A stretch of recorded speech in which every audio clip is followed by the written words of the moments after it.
Hello बच्चों, चलिए प्रश्न को समझते हैं। प्रश्न है आपके सामने की उदाहरण देते हुए संक्रमण धातुओं के रसायन से के निम्नलिखित सभी लक्षणों का कारण बताइए। धातु के ऑक्सीकरण आयनों में उच्चतम ऑक्सीकरण अवस्था प्रदर्शित होती है। तो आपको बताना है कि जो धातु के ऑक्सीकरण आयन होते हैं उनके अंदर उसकी जो उच्चतम ऑक्सीकरण अवस्था है वो प्रदर्शित होती है। ऐसा क्यों है?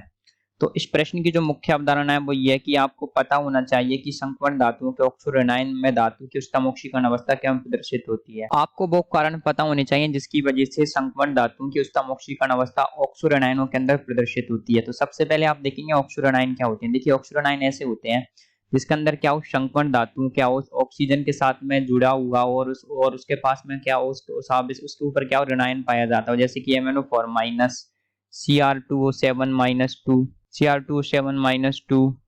आप देख सकते हैं CrO4 माइनस, कि ऑक्सीजन के साथ में क्या हो, वो आपके कोई भी धातु जुड़ी हुई हो और उस पर ऋण आयन पाया जाए, वो कहलाते हैं आपके ऑक्सीकरण आयन। तो आपसे कहा जा रहा है कि धातुओं के ऑक्सीकरण आयनों में संक्रमण धातुओं की उच्चतम ऑक्सीकरण अवस्था क्यों पाई जाती है। देखिए यहाँ पर आपके मैग्नीज +7 में पाया जा रहा है, यहाँ पर क्रोमियम आपके +6 में पाया जा रहा है, यहाँ पर भी आपके क्रोमियम आपके प्लस प्लस देखिए यहाँ पर आपके क्रोमियम है वो भी आपके देखिए CrO4 माइनस, तो क्रोमियम +7 में पाया जा रहा है। तो इस आधार पर आप कह सकते हैं कि जो धातु के ऑक्सीकरण आयनों के अंदर क्या है, संक्रमण धातु उच्चतम ऑक्सीकरण अवस्था प्रदर्शित करती है। तो उसका कारण क्या है? तो उसका जो सबसे मुख्य कारण है वो ये है कि जो आपके संक्रमण धातुओं का जो ऑक्सीकरण आयन होता है ना, उसमें क्या होता है, ऑक्साइड होता है ना, उसकी क्या होती है, ऑक्सीजन की उच्च विद्युत ऋणात्मकता होने की वजह से। तो क्या होता है, ऑक्सीजन की उच्च विद्युत ऋणात्मकता के कारण क्या होता है, आपके ऑक्सीजन क्या करती है, स्थायी स्थायी रूप से क्या कर लेती है, उनको क्या कर लेती है, उच्चतम ऑक्सीकरण अवस्था तक क्या कर देती है, ऑक्सीकृत कर देती है। सेकंड रीजन ये होता है कि ऑक्सीजन का जो आकार होता है वो क्या होता है, छोटा होता है। छोटा आकार होने की वजह से क्या होता है, ऑक्सीजन के जो छोटे छोटे बहुत सारे जो परमाणु होते हैं वो क्या होते हैं, आपके तत्व के चारों तरफ क्या कर सकते हैं, इकट्ठे हो सकते हैं।